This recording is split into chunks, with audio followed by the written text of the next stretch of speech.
Hello, my name is Alden Reed, and you're watching Arcane Tablets. Today we're going to continue our discussion of each of the 12 color tribes individually. We are journeying to the Sahara and East Africa to find out what is going on with the Copper tribe.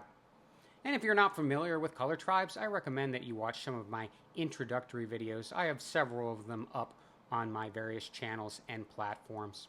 Basically, there are 12 different human color tribes, and each color tribe has its own unique set of phenotypes and channels its own unique kind of metaphysical color energy. So as always, we like to start by situating ourselves geographically. Where in the world might we find people from the Copper color tribe? So as you can see, we've got two regions here, primary and secondary. And as we might imagine, the primary regions are going to be areas where those copper phenotypes and color energy are going to be more present, whereas the secondary regions are going to be areas where we're certainly going to find at least some people with those copper phenotypes and color energy, but they're probably going to be a little bit more color blended, and other color tribes are probably going to be a little bit more predominant in those areas. I should mention, though, that the Copper color tribe tends to be very color blended, so honestly, there are not a lot of regions in the world where we're going to find a lot of mono copper people that strongly exemplify those copper phenotypes and that copper color energy. So the primary regions really are Morocco, Algeria, Tunisia, Libya, Egypt, Western Sahara, Mauritania, Mali, Niger, Chad, Sudan, Eritrea, Ethiopia, Djibouti, and Somalia. And the secondary regions are really southern Iberia, Senegal, Burkina Faso, South Sudan, Yemen, Oman, Saudi Arabia, Kenya, Tanzania, Rwanda, Burundi, and other regions of sub-Saharan Africa. So this is a map of the core regions of all the color tribes of the world. So we're just going to look at the core copper region briefly here. So as we can see, the core copper area is really here in the heart of the Sahara, really in the northern part, or maybe we should say the northeastern part of Africa.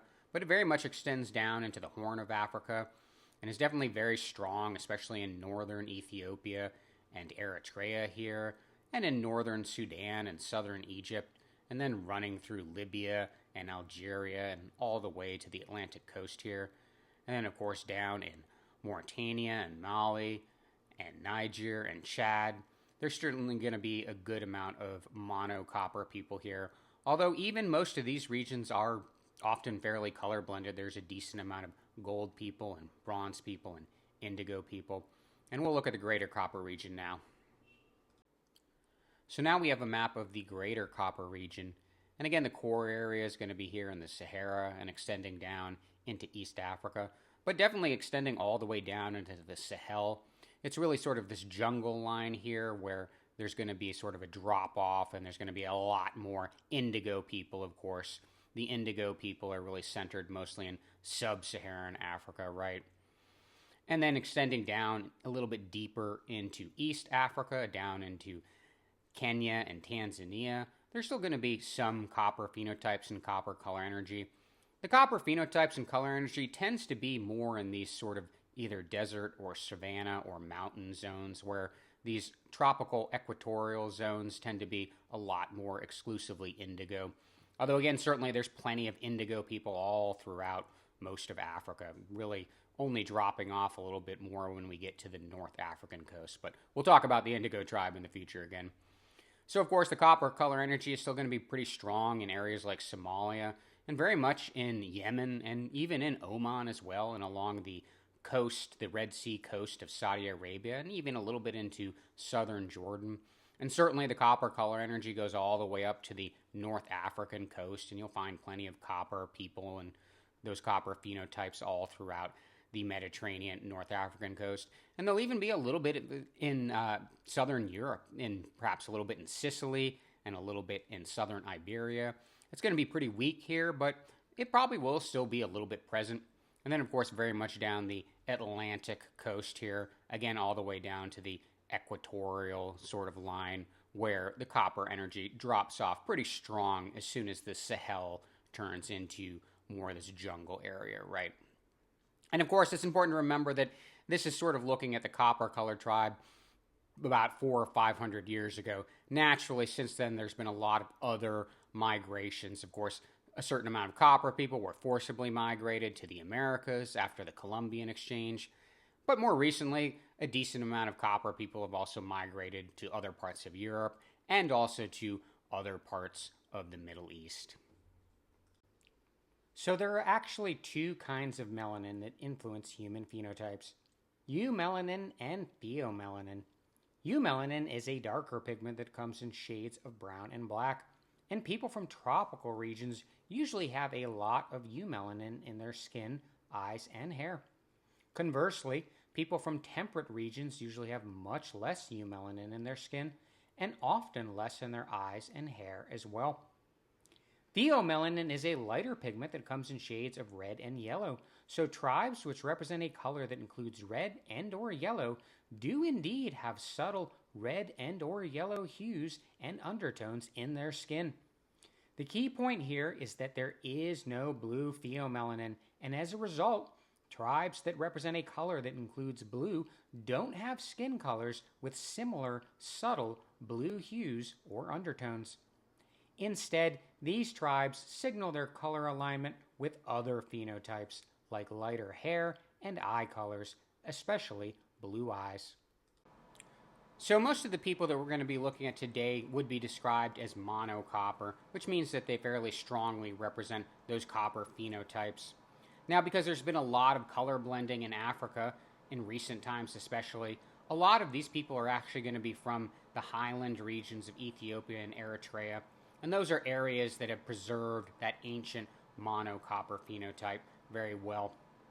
So monocopper people usually have moderate to large amounts of brown eumelanin in their skin, mixed with moderate amounts of red pheomelanin and small amounts of yellow pheomelanin, which imbues them with a variety of coppery undertones that range from cinnamon to rust. Their skin is naturally quite rich in melanin, and they often have a warm and even luminous complexion. Monocopper people have hair that ranges in color from dark reddish brown to black, which is typically densely textured and tightly curled or coiled. Their eyes are usually almond-shaped or large and rounded, and either dark brown or black. Monocopper people usually have oval or heart-shaped faces, and they typically have high cheekbones, long heads, and elongated facial proportions. They often have fine jaw lines and well-defined and sometimes quite plush lips. Monocopper people typically exhibit a mixture of different nose shapes, which are sometimes straight and narrow, and other times larger with moderately wide bridges and flared nostrils. Their bodies are normally lean and lanky, with narrow to medium shoulder width, long and slim necks, slender torsos, elongated limbs, and medium-sized builds. They usually have muscles which are slightly defined rather than bulky, giving them a graceful rather than overpowering strength. Monocopper men typically have light to moderate body hair and some facial hair. Many grow mustaches, sideburns, and fine beards, but full or bushy beards are a little bit less common. And of course, as always, it's important to remember that even among people that are monocolor, there's usually going to be a natural amount of human variation. So sometimes these phenotypes might not perfectly match every person from every color tribe.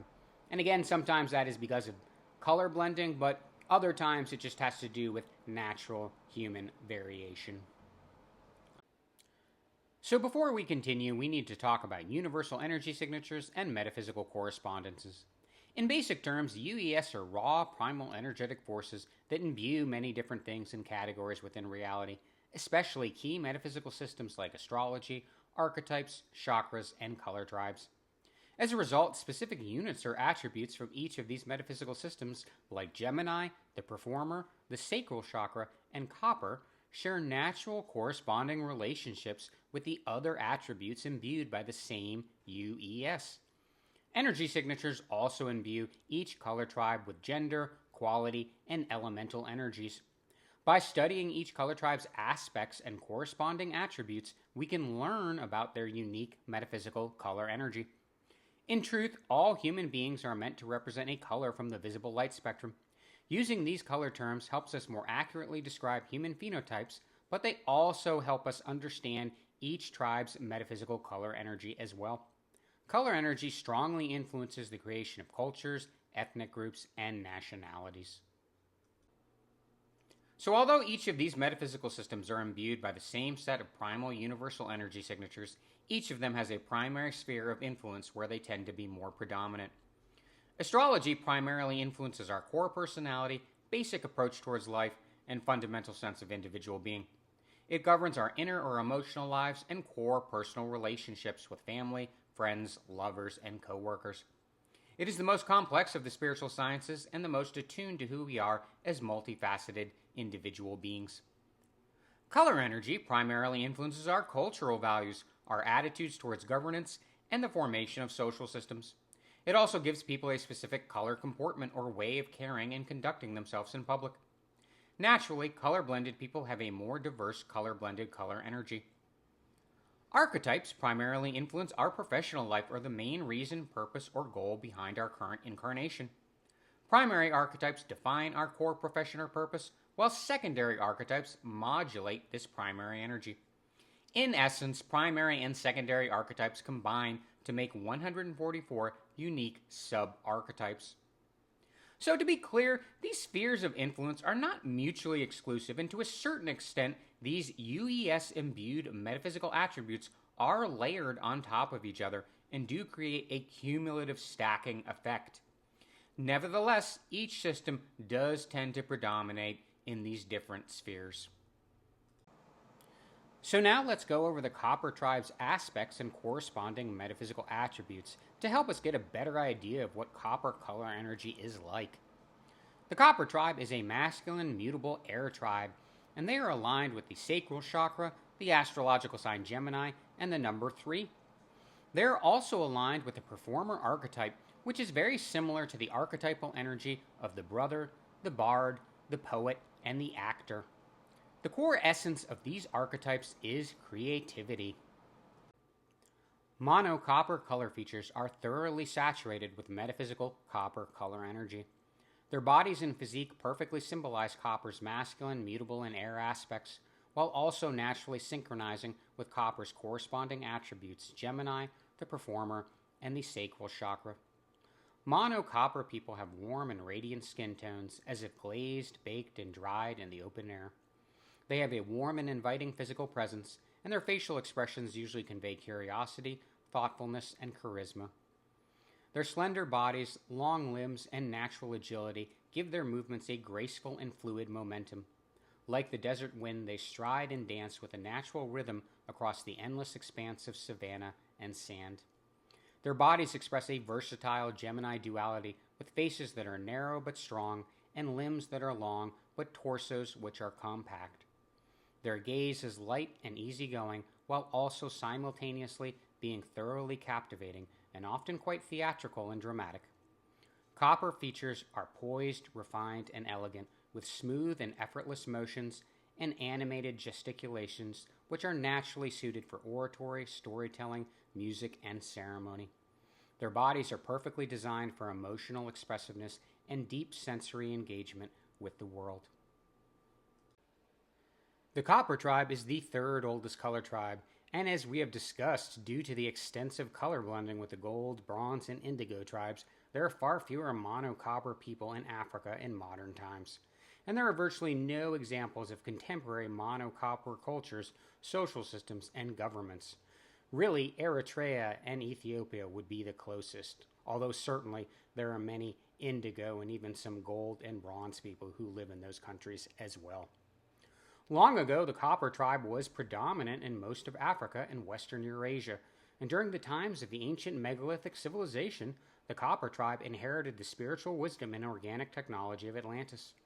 The ancient Copper Saharan civilization perfected the sacred geometric building techniques inherited from Atlantis to create their own megalithic structures, which naturally harness the Earth's subtle energies in ways our modern scientists still do not yet fully understand. Being imbued by masculine, mutable air energy and aligned with Gemini, the performer, and the sacral chakra, Copper societies tend to emphasize values like creativity, individuality, and freedom. During the early Green Sahara period, copper cultures were often highly transient, a habit that modern color-blended Copper Saharan cultures maintain to this day. During the later Green Saharan period, and heading into historically documented times, ancient Saharan, Egyptian, and Ethiopian governments were often led by powerful, dynamic leaders who vacillated between being true managers of the state and caretakers of their people, and being self-glorifying, overbearing abusers of their power. Irrespective of whichever twin energy was ruling, ancient copper rulers did generally prioritize more peaceful pursuits like massive agricultural and building projects over expansive militaristic aggression and colonial adventures. Although the masculine mutable air energy copper societies channel often results in their cultures having somewhat vacillating and inconsistent social priorities and values, their advanced civilizations have always valued demonstrative spiritual rituals and refined mathematical artistic precision. Copper people also usually manage to maximize their enjoyment of life's many pleasures, irrespective of whatever is going on in elite power circles. All right, thank you for joining me on this journey of human color tribe exploration and celebration of human diversity. Please like, subscribe, and share this video with others. Next up, we are going to journey to South Asia and find out what is going on with the orange color tribe. For now, I just want to remind you that you are wonderful, you are beautiful, and you are absolutely perfect just the way you are. Know that I love you very much and that God loves you very much as well. Many blessings. We will see you again soon.